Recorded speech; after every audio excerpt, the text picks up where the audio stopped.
नमस्कार।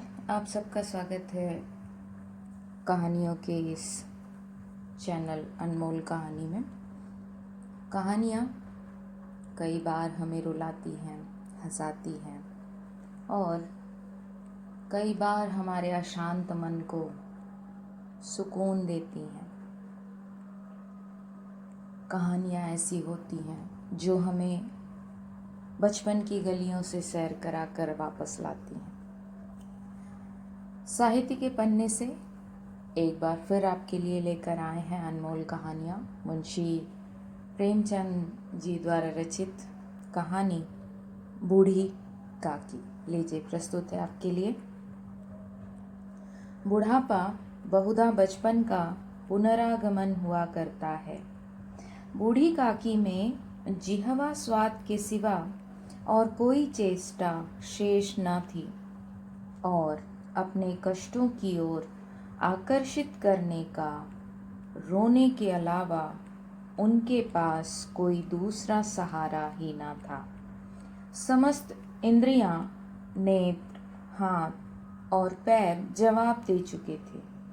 पृथ्वी पर पड़ी रहती और घर वाले कोई बात उनकी इच्छा के प्रतिकूल करते, भोजन का समय टल जाता या उसका परिणाम पूर्ण न होता अथवा बाजार से कोई वस्तु आती और न मिलती तो वे रोने लगती।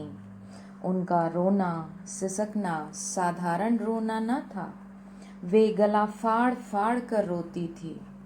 उनके पतिदेव को स्वर्ग सिधारे कालांतर हो चुका था। बेटे तरुण होकर चल बसे थे। अब एक भतीजे के सिवाय और कोई न था। उसी भतीजे के नाम पर उन्होंने अपनी संपत्ति लिख दी। भतीजे ने सारी संपत्ति लिखाते समय खूब लंबे चौड़े वादे किए, किंतु वे वादे केवल कूली डिपों के दलालों के दिखाए हुए ही सब्ज बाग थे। यद्यपि उस संपत्ति की वार्षिक आय 150-200 रुपए से कम न थी, तथापि बूढ़ी काकी को पेट भर भोजन भी कठिनाई से मिलता था। इसमें उनके भतीजे पंडित बुद्धिराम का अपराध था अथवा उनकी अर्धांगनी श्रीमती रूपा का। इसका निर्णय करना सहज नहीं था। बुद्धिराम स्वभाव के सज्जन थे, किंतु उसी समय तक जब तक कि उनके कोष पर कोई आँच न आए। रूपा स्वभाव से तीव्र थी पर ईश्वर से डरती थी, अतएव बूढ़ी काकी को उसकी तीव्रता उतनी न खलती थी जितनी बुद्धिराम की भलमनसाहत। बुद्धिराम को कभी कभी अपने अत्याचार का खेद होता था। विचारते कि इसी संपत्ति के कारण मैं इस समय भला मानुस बना बैठा हूँ। यदि मौखिक आश्वासन और सुखी सहानुभूति में स्थिति में सुधार हो सकता तो उन्हें कदाचित कोई आपत्ति न होती, परंतु विशेष व्यय का भय उनकी सचेष्टा को दबाए रखता था। यहाँ तक कि यदि द्वार पर कोई भला आदमी बैठा होता और बूढ़ी काकी उस समय अपना राग अलापने लगती तो वह आग हो जाते और घर में आकर उन्हें जोर से डांटते।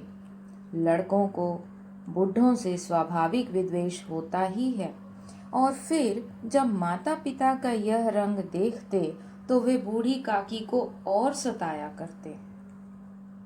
कोई चुटकी काट कर भागता, कोई उन पर पानी की कुल्ली कर देता, काफी चीख मार कर रोती, परंतु यह बात प्रसिद्ध थी कि वह केवल खाने के लिए रोती है, अतएव उनके संताप और आर्तनाद पर कोई ध्यान ही नहीं देता था। हाँ, काकी क्रोधातुर होकर बच्चों को गालियां देने लगती तो रूपा घटनास्थल पर आ पहुंचती। इस भय से काकी अपनी जिह्वा कृपाण का कदाचित ही प्रयोग करती थी। यद्यपि उपद्रव शांति का यह उपाय रोने से कहीं अधिक उपयुक्त था। संपूर्ण परिवार में यदि काकी से किसी को अनुराग था तो वह बुद्धिराम की छोटी लड़की लाडली थी। लाडली अपने दोनों भाइयों के भय से अपने हिस्से की मिठाई चवेना बूढ़ी काकी के पास बैठकर खाया करती थी। यही उसका रक्षागार था। और यद्यपि काकी की शरण उनकी लोलुपता के कारण बहुत महंगी पड़ती थी, तथापि भाइयों के अन्याय से कहीं सुलभ थी। इसी स्वार्थ अनुकूलता ने उन दोनों में सहानुभूति का आरोपण कर दिया था। रात का समय था। बुद्धिराम के द्वार पर शहनाई बज रही थी और गांव के बच्चों का झुंड विस्मयपूर्ण नेत्रों से गाने का रसास्वादन कर रहा था। चारपाइयों पर मेहमान विश्राम करते हुए नाइयों से मुक्कियां लगवा रहे थे। समीप ही खड़ा हुआ भाट विरदावली सुना रहा था और कुछ भावज्ञ मेहमानों की वाह वाह पर ऐसा खुश हो रहा था मानो इस वाह वाह का यथार्थ में वही अधिकारी है। दो एक अंग्रेजी पढ़े हुए नवयुवक इन व्यवहारों से उदासीन थे। वे इस गंवार मंडली में बोलना अथवा सम्मिलित होना अपनी प्रतिष्ठा के प्रतिकूल समझते थे। आज बुद्धिराम के लड़के का तिलक आया है, यह उसी का उत्सव है। घर के भीतर स्त्रियां गा रही थी और रूपा मेहमानों के लिए भोजन का प्रबंध करने में व्यस्त थी। भट्टियों पर कड़ाह चढ़ रहे थे, एक में पूड़ियां कचौड़ियां निकल रही थी और मसाले की क्षुधावर्धक सुगंधी चारों ओर फैली हुई थी। बूढ़ी काकी अपनी कोठरी में शोकमय विचार की भांति बैठी हुई थी। यह स्वाद मिश्रित सुगंधी उन्हें बेचैन कर रही थी। वे मन ही मन विचार कर रही थी, संभवतः मुझे पूड़ियां न मिलेंगी। इतनी देर हो गई, कोई भोजन लेकर नहीं आया। मालूम होता है सब लोग भोजन कर चुके हैं, मेरे लिए कुछ न बचा। यह सोचकर उन्हें रोना आया, परंतु अपशकुन के भय से वह रो न सकी। आह, कैसी सुगंध है! अब मुझे कौन पूछता है? जब रोटियों के ही लाले पड़े हैं तब ऐसे भाग्य कहाँ कि भर पेट पूड़ियां मिले। यह विचार कर उन्हें रोना आया। कलेजे में एक कूक सी उठने लगी, परंतु रूपा के भय से उन्होंने फिर मौन धारण कर लिया। बूढ़ी काकी देर तक इन्हीं दुखदायक विचारों में डूबी रही। घी और मसालों की सुगंधी रह रहकर मन को आपे से बाहर कर देती थी। मुंह में पानी भर भर आता था। पूड़ियों का स्वाद स्मरण करके हृदय में गुदगुदी होने लगती थी। किसे पुकारूं? आज लाडली बेटी भी नहीं आई। दोनों छोकरे सदा धिक्कार किया करते हैं, आज उनका भी कहीं पता नहीं। कुछ मालूम तो होता कि क्या बन रहा है। बूढ़ी काकी की कल्पना में पूड़ियों की तस्वीर नाचने लगी। खूब लाल लाल, फूली फूली, नरम होंगी। रूपा ने भली भांति भोजन किया होगा। कचौड़ियों में अजवाइन और इलायची की महक आ रही होगी। एक पूड़ी मिलती तो जरा हाथ में लेकर देखती। क्यों न चलकर कड़ाह के सामने ही बैठूं। पूड़ियां छन छन कर तैयार होंगी। कड़ाह से गरम गरम निकाल कर थाल में रखी जाती होंगी। फूल हम घर में भी सूंघ सकते हैं, परंतु वाटिका में कुछ और ही बात होती है। इस प्रकार निर्णय करके बूढ़ी काकी उकड़ू बैठकर हाथों के बल सरकती हुई बड़ी कठिनाई से चौखट से उतरी और धीरे धीरे रेंगती हुई कड़ाह के पास आ बैठी। यहाँ आने पर उन्हें उतना ही धैर्य हुआ जितना भूखे कुत्ते को खाने के सम्मुख बैठने में होता है। रूपा उस समय कार्यभार में उद्विग्न हो रही थी। कभी इस कोठे में जाती, कभी उस कोठे में, कभी कड़ाह के पास आती, कभी भंडार में जाती। किसी ने बाहर से आकर कहा, महाराज ठंडाई मांग रहे हैं। ठंडाई देने लगी। इतने में फिर किसी ने आकर कहा, भाट आया है, उसे कुछ दे दो। भाट के लिए सीधा निकाल रही थी कि एक तीसरे आदमी ने आकर पूछा, अभी भोजन तैयार होने में कितना विलंब है मालकिन, जरा ढोल मजीरा उतार दो। बेचारी अकेली स्त्री दौड़ते दौड़ते व्याकुल हो रही थी, झुंझलाती थी, कूढ़ती थी, परंतु क्रोध प्रकट करने का अवसर नहीं था। भय होता कहीं पड़ोसी ने यह न कहने लगे कि इतने में उबल पड़ी। प्यास से स्वयं कंठ सूख रहा था, गर्मी के मारे फूंकी जाती थी, परंतु इतना अवकाश भी न था कि जरा पानी पी ले अथवा पंखा लेकर झले। यह भी खटका था कि जरा आंख हटी और चीजों की लूट मची।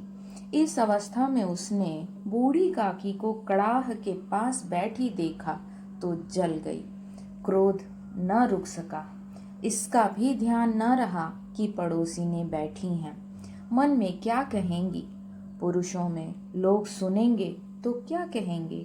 जिस प्रकार मेढक केंचुए पर झपटता है, उसी प्रकार वह बूढ़ी काकी पर झपटी और उन्हें दोनों हाथों से झटक कर बोली, ऐसे पेट में आग लगे, पेट है या भाड़? कोठरी में बैठते हुए क्या दम घुटता था? अभी मेहमानों ने नहीं खाया, भगवान को भोग नहीं लगा, तब तक धैर्य न हो सका, आकर छाती पर सवार हो गई। जल जाए ऐसी जीभ, दिन भर खाती न होती तो न जाने किसकी हांडी में मुंह डालती। गांव देखेगा तो कहेगा कि बुढ़िया भर पेट खाने को नहीं पाती, तभी तो इस तरह मुंह बाएं फिरती है। डायन, न मरे न माचा छोड़े, नाम बेचने पर लगी है, नाक कटवा कर दम लेगी, इतना ठूंसती है, न जाने कहाँ भस्म हो जाता है। लो, भला चाहती हो तो जाकर कोठरी में बैठो, जब घर के लोग खाने लगेंगे तब तुम्हें मिलेगा। तुम कोई देवी नहीं हो कि चाहे किसी के मुंह में पानी न जाए, परंतु तुम्हारी पूजा पहले ही हो जाए। बूढ़ी काकी ने सिर न उठाया, न रोई, न बोली, चुपचाप रेंगती हुई अपनी कोठरी में चली गई। आवाज ऐसी कठोर थी कि हृदय और मस्तिष्क की संपूर्ण शक्तियां, विचार और भार उसी ओर आकर्षित हो गए थे। नदी में जब करार का कोई वृहत खंड कट कर गिरता है तो आसपास का जल समूह चारों ओर उसी स्थान को पूरा करने के लिए दौड़ता है। भोजन तैयार हो गया, आंगन में पत्तलें पड़ गई, मेहमान खाने लगे, स्त्रियों ने जेवनार गीत गाना आरंभ कर दिया। मेहमानों के नाई और सेवक गण भी उसी मंडली के साथ किंतु कुछ हट कर भोजन करने बैठे थे, परंतु सभ्यतानुसार जब तक सब के सब न खा चुके कोई उठ नहीं सकता था। दो एक मेहमान जो कुछ पढ़े लिखे थे, सेवकों के दीर्घाहार पर झुंझला रहे थे। वे इस बंधन को व्यर्थ और बेसिर पैर की बात समझते थे। बूढ़ी काकी अपनी कोठरी में जाकर पश्चाताप कर रही थी कि मैं कहाँ से वहां गई। उन्हें रूपा पर क्रोध नहीं था, अपनी जल्दबाजी पर दुख था। सच ही तो है, जब तक मेहमान लोग भोजन न कर चुकेंगे, घर वाले कैसे खाएंगे। मुझसे इतनी देर भी नहीं रहा गया, सबके सामने पानी उतर गया। अब जब तक कोई बुलाने न आएगा न जाऊंगी। मन ही मन इसी प्रकार का विचार कर वह बुलावे की प्रतीक्षा करने लगी, परंतु घी की रुचिकर सुबास बड़ी धैर्य परीक्षक प्रतीत हो रही थी। उन्हें एक एक पल एक एक युग के समान मालूम होता था। अब पत्तल बिछ गई होगी, अब मेहमान आ गए होंगे, लोग हाथ पैर धो रहे हैं, नाई पानी दे रहा है, मालूम होता है लोग खाने बैठ गए हैं, जेवनार गाया जा रहा है, यह विचार कर वह मन को बहलाने के लिए लेट गई। धीरे धीरे एक गीत गुनगुनाने लगी। उन्हें मालूम हुआ कि मुझे गाते देर हो गई।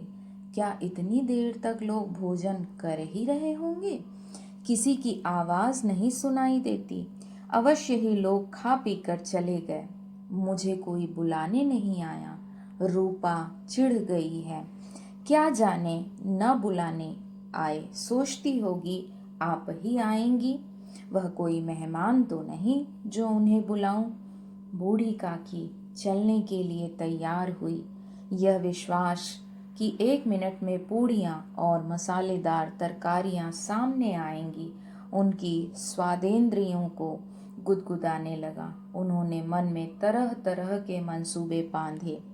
पहले तरकारी से पूड़ियाँ खाऊंगी, फिर दही और शक्कर से कचौरियाँ, रायते के साथ मज़ेदार मालूम होंगी, चाहे कोई बुरा माने चाहे भला। मैं तो मांग मांग कर खाऊंगी। यही ना लोग कहेंगे कि इन्हें विचार नहीं, क्या करें। इतने दिन के बाद पूड़ियाँ मिल रही हैं तो मुंह झूठा करके थोड़े ही उड़ जाऊंगी। वह उकड़ू बैठकर हाथों के बल सरकती हुई आंगन में आई, परंतु हाय दुर्भाग्य, अभिलाषा ने अपने पुराने स्वभाव के अनुसार समय की मिथ्या कल्पना की थी। मेहमान मंडली अभी बैठी हुई थी। कोई खाकर उंगलियां चाटता था, कोई तिरछे नेत्रों से देखता था कि लोग अभी खा रहे हैं या नहीं। कोई इस चिंता में था कि पत्तल पर पूड़ियां छूटी जाती हैं, किसी तरह उन्हें भीतर रख लेता। कोई दही खाकर जीभ चटकारता था, परंतु दूसरा दो ना मांगते संकोच करता था कि इतने में बूढ़ी काकी रेंगती हुई उनके बीच जा पहुंची। कई आदमी चौंक कर उठ खड़े हुए, पुकारने लगे, अरे यह बुढ़िया कौन है? यह कहाँ से आ गई? देखो किसी को छू न दे। पंडित बुद्धिराम काकी को देखते ही क्रोध से तिलमिला गए। पूड़ियों का थाल लिए खड़े थे। थाल को जमीन पर पटक दिया और जिस प्रकार निर्दयी महाजन अपने किसी बेईमान भगोड़े कर्जदार को देखते ही झपट कर उसका टेटुआ पकड़ लेता है, उसी तरह लपक कर उन्होंने काकी के दोनों हाथ पकड़े और घसीटते हुए लाकर उन्हें अंधेरी कोठरी में ठम से पटक दिया। आशा रूपी वाटिका लू के एक झोंके से नष्ट विनष्ट हो गई। मेहमानों ने भोजन किया, घर वालों ने भोजन किया, बाजे वाले, धोबी, चमार भी भोजन कर चुके थे, परंतु बूढ़ी काकी को किसी ने न पूछा। बुद्धिराम और रूपा दोनों ही बूढ़ी काकी को उनकी निर्लज्जता के लिए दंड देने का निश्चय कर चुके थे। उनके बुढ़ापे पर, दीनता पर, हतज्ञान पर किसी को करुणा न आई थी। अकेली लाडली उनके लिए कूढ़ रही थी। लाडली को काकी से अत्यंत प्रेम था। बेचारी भोली लड़की थी, बाल विनोद और चंचलता की उसमें गंध तक न थी। दोनों बार जब उसके माता पिता ने काकी को निर्दयता से घसीटा तो लाडली का हृदय ऐंठ कर रह गया। वह झुंझला रही थी कि यह लोग काकी को क्यों बहुत सी पूड़ियां नहीं देते, क्या मेहमान सबकी सब खा जाएंगे? और यदि काकी ने मेहमानों के पहले खा लिया तो क्या बिगड़ जाएगा? वह काकी के पास जाकर उन्हें भी देना चाहती थी, परंतु माता के भय से न जाती थी। उसने अपने हिस्से की पूड़ियां बिल्कुल न खाई थी, अपनी गुड़ियों की पिटारी में बंद कर दी थी। वह उन पूड़ियों को काकी के पास ले जाना चाहती थी। उसका हृदय अधीर हो गया था। बूढ़ी काकी मेरी बात सुनते ही उठ बैठेंगी, पूड़ियां खाकर प्रसन्न होंगी, मुझे प्यार करेंगी। रात के 11 बज गए थे। रूपा आंगन में पड़ी सो रही थी। लाडली की आंखों में नींद न आती थी। काकी को पूड़ियां खिलाने की खुशी उसे सोने न देती थी। उसने गुड़ियों की पिटारी सामने ही रखी थी। जब विश्वास हो गया कि अम्मा सो रही है तो वह चुपके से उठी और विचारने लगी, चलूं?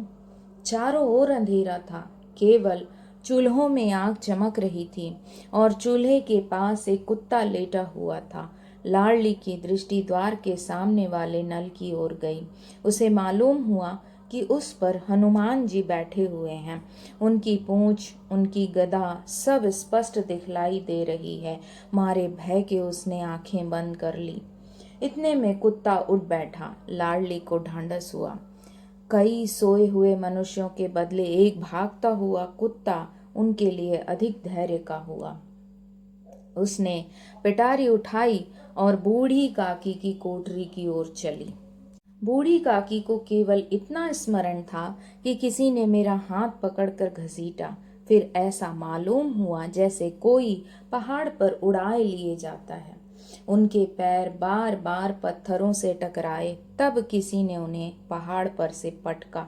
वे मूर्छित हो गई। जब वे सचेत हुई तो किसी की जरा भी आहट न मिलती थी। समझी कि सब लोग खा पी कर सो गए और उनके साथ मेरी तकदीर भी सो गई।